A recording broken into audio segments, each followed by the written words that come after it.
What's going on there, everybody? Sorry about that. Let me go and hold it at this angle. There we go. Anyways, guys, we're gonna talk about Kid Cudi's 2013 album entitled Indicud.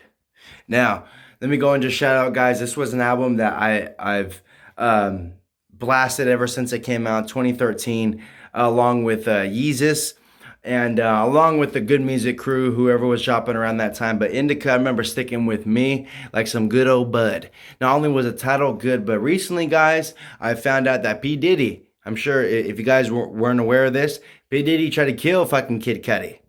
Tried to blow his ass up in that car and denies that shit. So, along with the cover, when you see that fire, that is a good representation of somebody that wants you dead and what had happened to him because Kid Cudi's car had blew up, I believe, at his home. And good thing he was not in that fucking car because we would have lost a legend. Now, guys, I'm sure we're all familiar with the cover already. If you guys are here and want to know the review and whatnot, the cover is fucking legendary. It is just fire, but it is a good representation of what he was going through in his life. Not only does it represent indica fire weed, but his car was blown up. So it's a great representation. And it's all fun and games until we get into the first track entitled The Resurrection of Scott Mescudi. Now, that is fucking brilliant, guys. The fact that he's starting off the album with a resurrection, like as if he's dead and came back to life, because that's what people interpreted him as. It's an interpretation to the haters, like as if it's like, hey guys, you guys wanted me dead. Here's the resurrection. I'm back with a new album and bangers. I got a lot of shit to say. Not only do I have a lot to say, but I'm saying it over the beats that I produced on. Scott Mescudi produced this whole fucking album. Kid Cudi, guys, produced this whole fucking album. So we're starting off with the first track, Scott Mescudi, The Resurrection of Scott Mescudi. This fucking track right here, guys, definitely sounds like 9 Inch Nails. If you guys are aware of 9 Inch Nails, that is Trent Reznor, and Trent Reznor produces also, and he brings along that dark, fucking just, atmospheric, just construction sound. And that is what Kid Cudi's production sounds like all along this album. With this first track starting off the album, guys, it's an instrumental. And not only, it's an instrumental, but guys, it has so much to say with just a beat. I mean, I can picture why Kid Cudi left this an instrumental because it's not really his style to yell and get crazy on, but this beat just makes you picture just somebody yelling and going crazy. And not only that, I love when an artist knows when to be speechless and to let the beat ride. And great choice, Kid Cudi, because not only is that one of my favorite beats damn near on the album, but it's a great title and a great way to start off the album. We start off the album into a journey. That's what I love also about Kid Cudi is that a lot of his albums, the first track is like an embracement of like, all right, guys, this is where we're going. This is the direction.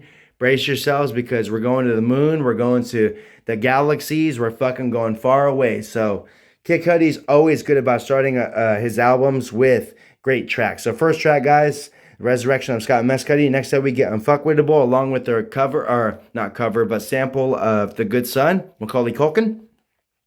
Unfuckwittable. Great fucking second track following the first track. Guys, I'm telling you, this fucking transition from the first track to this one is brilliant. You would think that, wow, guys, like you're telling yourself, like, please do not lose this momentum. Guys, this whole album has fucking momentum and journey all throughout. This track is fun. It is a shout out to the haters, and it is still on topic of the people that want him dead. With the sample of, you can fly. Nobody can touch you. Nobody, all this stuff. And it's a take on just like, they wanted me dead, but, I'm still alive. I'm unfuckwittable. You know what I mean? Keep on fucking trying, motherfuckers. You can't, you can't handle me. I'm unfuckwittable. Can't touch this. So great track, guys. Honestly, there's not really much I can say. I really want the track to speak for itself. It is a great fucking track. And I know I said the first track is one of my favorite beats, but Unfuckwittable, man, that is definitely such a great, just puts you in a transit. It puts you in such a good mind zone. The hypnotic noises, the freaking back and forth along with the left and right radiation going on in the headphones. Fucking beautiful. I love it, guys. Unfuckwittable. Next up, we have Just What I Am. Now, This was a single off the album, and I think this is where we start to pick up the vibe a little bit more, where we're getting into more of a pump up vibe about things. You know what I mean? We're celebrating the fact of like we're alive and it's just what I am, and we're having fun about it at the end of the day. And we're fucked up. We're having fun. We're doing our thing because haters want us dead and they want to see us down. But you know what? We're up. We're having fun. We're off the Indica. And great party track, guys. Kid Cudi, what's great is that he's great about making these dreamy tracks, but he's also great about making these really pump up tracks and not these corny tracks where you have to play at parties. You can play when you're by yourself and have a great time just as well. So great track, guys. Third track, Just What I Am. Next up, we have Young Lady. Now this was I remember reading that Kid Cudi was 3 tracks into this album. He was producing, and he came out with The Resurrection, I believe. I believe he came up with maybe The Resurrection, Unfuckwittable, and Young Lady. Or actually, maybe it was Unfuckwittable, Just What I Am, and Young Lady. Maybe that was the order. But he had these 3 tracks, and he was like, okay, I can make an album off this. Like, these tracks are good. It can lead to somewhere. So he based the album, guys, from my knowledge, was for sure Unfuckwittable, for sure Young Lady, and the third one I believe was Just What I Am. I believe so. Those three tracks, guys. So next up, back to Young Lady. Well, Young Lady, guys, it's not really one of my favorites on here. It's a fun track. It's a track where it's really hypnotic. It's cool. But I do think that it does kind of decrease from the fire hypnotic noises we got going on within the first 3 tracks, but no problem with that.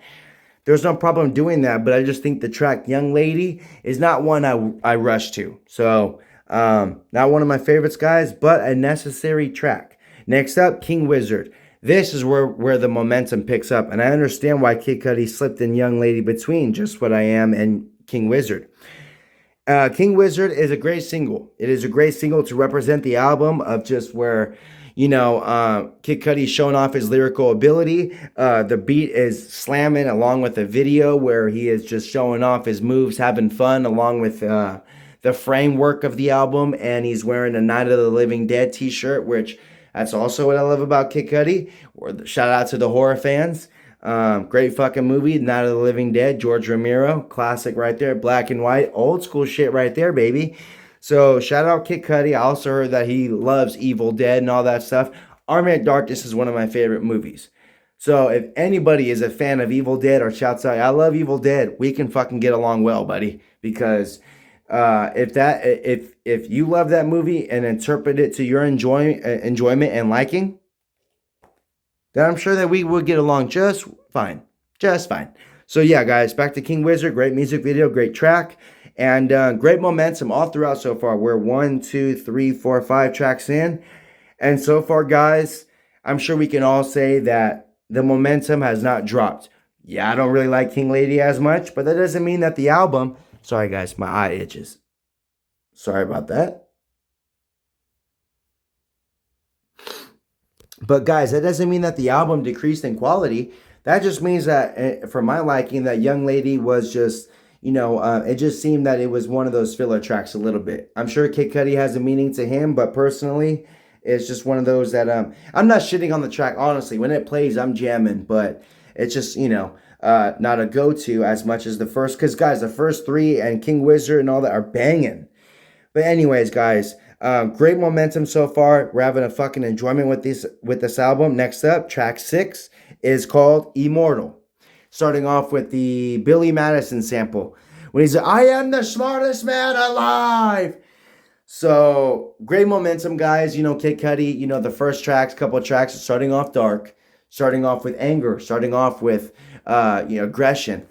But Immortal kind of comes, kind of brings out a happy side. Kind of that side where it's like, let's kind of put that bullshit aside and have fun and enjoy life. Life is making me feel good right now. People want me dead. People try to kill me. But you know what? All I can do is just enjoy my life. I'm still living, and let's live. Great track, guys. Immortal. The hook goes more like, I'm living my life as if I got powers, and tonight I feel immortal. It's fucking beautiful stuff, guys. Next up, Solo Dolo Part 2. Not a big fan of this track. Not a big fan of Kendrick Lamar. I think that's why I'm not a big fan of the track. I am a big fan of Solo Dolo Part 3. That one was smooth as butter. If that track was on this album, damn, this album will be.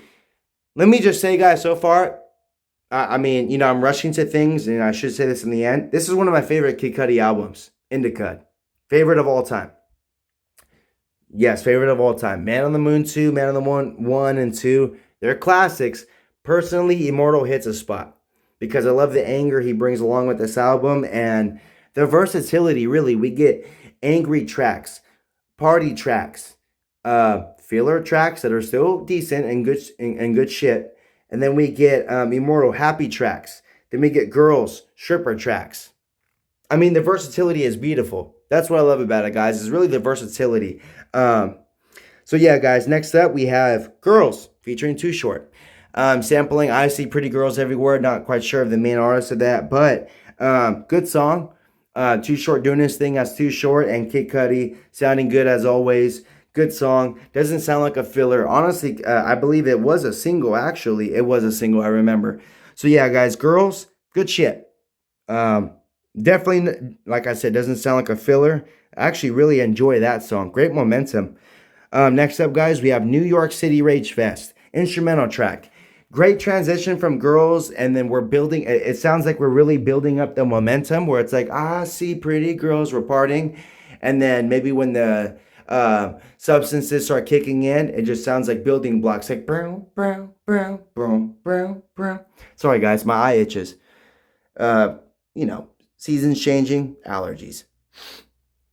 Got really bad allergies, guys. Sorry about that. And it is a really good track, guys. City Rage Fest, New York City Rage Fest. Kid Cudi's great at instrumentals. Great choice to leave it speechless with no lyrics. That way we just vibe out, because after the King Wizard, Immortal, Solo Dolo, Girls, we're at a momentum where we feel like partying. We feel really hyped. So right about now with New York, it's a great track to build from the momentum we already have going on. So yeah, good stuff going on. Next up, we have Red Eye. Probably relatable to the review I'm giving right now. Red Eye, allergies kicking in. A track that is suitable, but not one I rush to.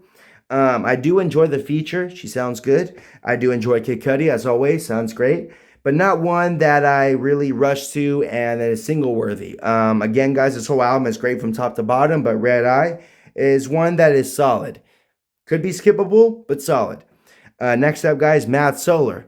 Do enjoy this track right here. I love the hook where he's saying that, people think I'm mad, but I'm really mad solar. So I love that, guys. It's just a great representation of a hook, kind of just showing that I'm not mad. I'm just intergalactic. I'm different from y'all. And I love that interpretation, guys. The hook is dope. The beat is solid. Enjoyable track. Next up, we have Bees. Now, guys, this track right here, I think I enjoy the feature more than Kid Cudi. This guy right here, RZA, this shit was pretty solid, guys. I'm not going to lie. He came in with some versatility. I like the confidence. I like the style that he came in with. It goes great with the beat, and I think that him and Kid Cudi did a great pair on Bees. So yeah, guys, Bees featuring RZA. Next up, we have Brothers featuring A$AP Rocky. Skippable track, not one of my favorites. I remember even back in the day, not one of my favorites. I think this even maybe was a single. Not a big fan of A$AP Rocky. Guys, when I listen to like this music, I enjoy Kid Cudi. I'm used to bands where bands work independent. You're going to hear the main singer throughout. That's what I like. I'm not really a big fan of features. But like I said, RZA on Bees, he killed that shit. But A$AP on Brothers and all that shit, I'm not going to shit on A$AP Rocky. I might say a little bit. Guys, I don't understand the hype. I think that the guy's not really a good lyricist. Maybe a fashionable dude, but stick at, that's at that. That's probably why he hasn't been making much music, because the fashion is his thing. I remember back in the day, he was representing V-Lo and all this shit with him and Uzi. But not a big fan of that stuff, guys. I personally like Ferg more than Rocky. Ferg fucks with actually legends. Marilyn Manson. You got fucking, all that stuff. If you're respected by Manson, You're in my book. Manson's one of my favorites.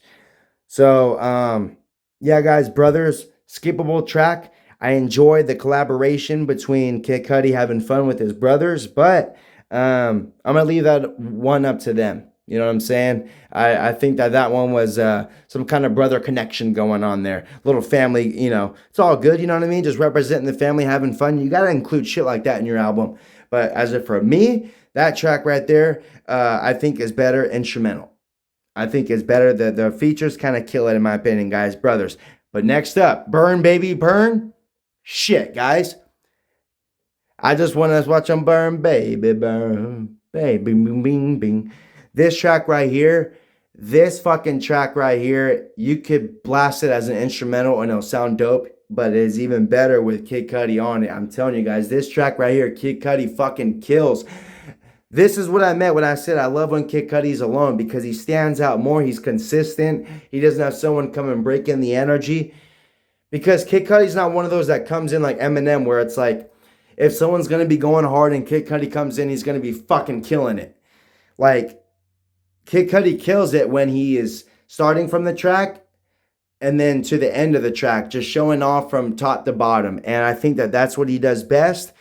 Guys, damn near, this might be one of my favorite non-singles off the album. I love this fucking track, Burn Baby Burn. I love the lyrics. I love how it's a representation of, it's like, you know, again, they want to see me burn. And it's a representation, or I think he's speaking from the conscience of the haters, where it's like, I just want to watch them burn, baby, burn. Like, you know, putting yourself in the perspective of the people that tried to kill him, where it's like, I want to watch him burn.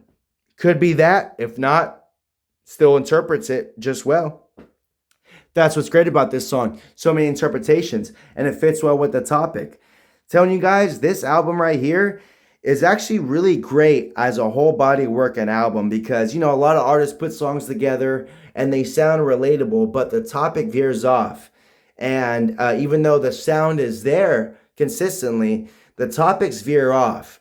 And it's hard as an artist to maintain that. And as a body of work, I think that's what consists of a good album, is having the topic be consistent from the album, making it an album. Because, you know, even though artists have hits or whatever, you know, no one wants to just snatch a bunch of songs from your albums and then just, you know, that's no fun. It's great when we get to buy an album like this, like The Fragile or Flaming Lips, and we just press play from top to bottom and go on a journey. And guys, that is what Kid Cudi is doing all throughout this album. We just get this fire feeling all throughout, where it just feels like warmth and just like anger. And you know, when you're angry, it gets warm. And I love that fire interpretation. It's so brilliant because it represents anger, it represents his car exploding, it represents fire, weed, it represents indica. Brilliant. So yeah, guys, Brothers or Burn Baby Burn, great shit. Next up, Lord of the Sad and Lonely. This also is one of my favorite tracks off the album, where he's just saying like, this is the, you know, and the ones that feel like shit on a daily, I got you. I love that shit, where he's just saying how, you know, he's going off on this song, shitting on these bitches, sipping on some, shitting on these bitches, sipping on some slit wrist. I got some jewelry on, sitting on my slit wrist. Going off like that. Going hard, having fun. Kid Cudi showing off on this track, Lord of the Sad and Lonely. No wonder why Eminem collaborated with him, because he probably heard this song and was like, this fucking guy got it. He has potential. He is a rapper. I will work with him, and let's do this. And shout out Kid Cudi, man. Brilliant fucking track. I can keep going on and on about that one, guys, but I'm going to let the track speak for itself. Great momentum throughout. Kid Cudi shows off on that fucking track. But next up, Cold Blooded. Another great track, where great lyrically, and the beat is more high tempo, more danceable beat. We're back to the dancing stuff. The first couple of tracks, it seemed like Kid Cudi dropped a track back to back, where he's just going hard, freestyling, you know, spitting some shit. And then we're going back to him spitting shit, but more of the uplifted beat. And that's what I love about this album, guys. We'll go from I just want to watch him burn, baby, burn, burn, burn, burn, to next up to cold, bing, bing, bing. No, I'm cold, yeah. I want cold-blooded Cudi. And I love that shit. I'm telling you guys, cold-blooded, good shit. He really sounds like John Mayer or Andre 3000 on the hook. Kid Cudi's great with the vocals. I'm telling you, he stands on this track. Great shit. Good shit, guys. I'm telling you. Check that track out. Next up, we got Afterwards. Now, Afterwards, guys, is a double track. This track right here consists of the first, being Bring Your Friends, We Can Have a Good Time, all this stuff. I love this shit featuring King Chip. But the second half of this song, guys, is fucking beautiful. This shit reminds me of what Kid Cudi does best. Takes you to the moon. That transition right there sounds like fucking Marvin's Room, but done best. I'm telling you. I love that sound where that synth is smooth as butter, where it's not too in your face, but it's not too low. It's just sexy. It gives you that feel where you feel good. The beat is solid. It's fire, literally. And it puts you in a trance where, you know what, dude? Like, no matter what's going on around me, I'm stuck in this beat and I feel like I'm floating. I feel like I'm in Jamie Foxx's soul right now, just floating with the music and getting taken away on a musical journey. I love this fucking track. Afterwards, damn it. They did fucking good on this track, guys. This track right here, honestly, I remember playing this album recently and thinking that, wow, this second half, I don't remember this. I do remember the first half where the danceable, really hypnotic stuff was going on. I loved that back in the day, but I do not remember the second half. I think that is something I might have recently came across, but fucking love this track. Such a good party song. And then the second half just gets people in their feels where it's like, guys, it's time to get serious. And this is the time of the party where we start closing in and taking you hoes home. So who's coming with me? All right, guys. So yeah, Afterwards. Great fucking track. Next up, the conclusion of the album. Flight of the Moon Man. Now, this goes back to 9 Inch Nails, guys. Yes, good old Trent Reznor. Yes. Mr. Trent Reznor, 9 Inch himself. Now, guys, this track right here, instrumental, ending off the album with pure anger. The last thing we hear on this album just sounds like fucking just deconstruction of cars, metal, steel. Sounds like someone's working on a car. Sounds like a transformer is being built, or just being transformed. Something is going on here.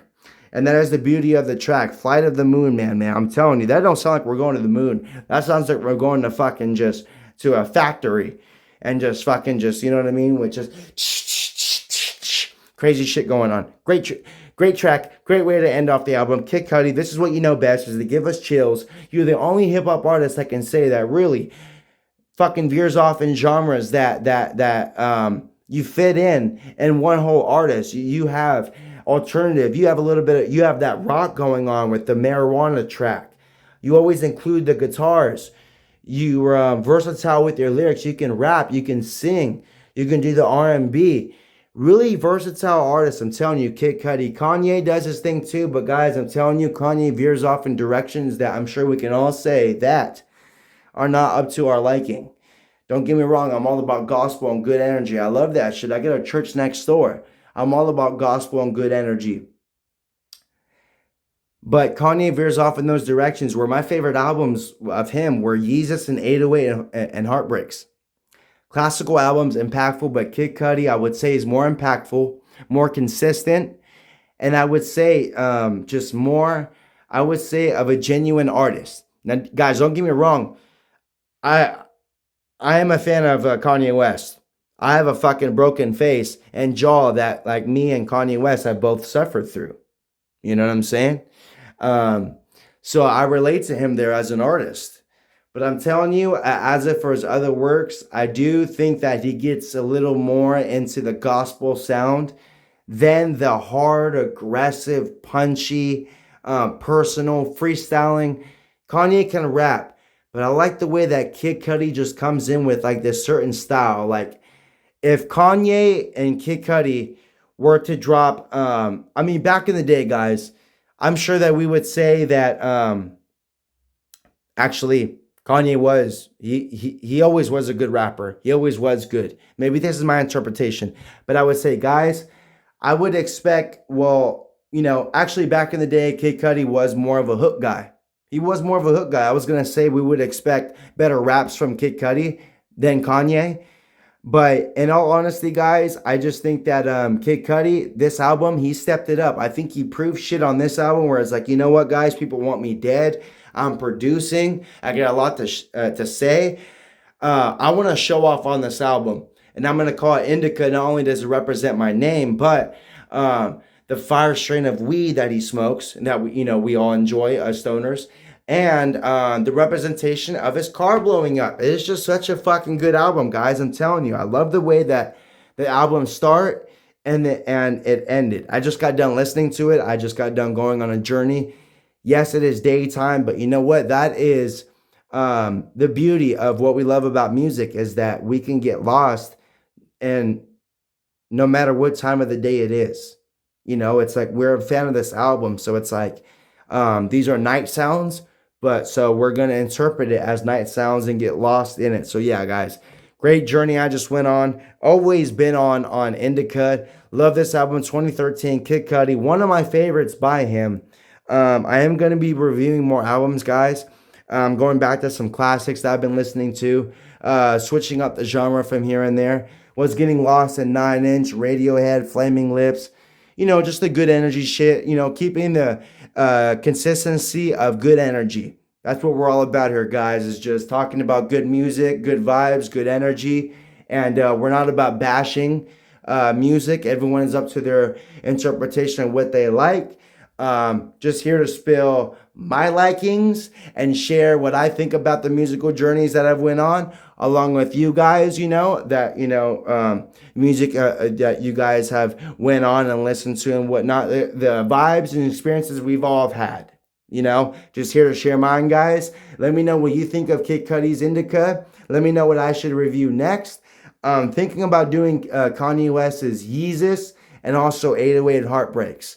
Kind of in this, 2010, 2013, 2015 feel of that kind of music, guys. The old school, the classics of each rapper and rock star, whatever it is, guys. As long as it's good music, good energy, good vibes, we're here to talk about it, guys. Thank you for tuning in to Kid Cudi's Indica Review 2013 along with Austin Freitas. Let me know what I should review down below. And let's go on some musical journeys, guys. Just let me know what to talk about. And I'm here to go ahead and share my thoughts. Thank you guys for watching. Till next time, let's go on a journey, guys.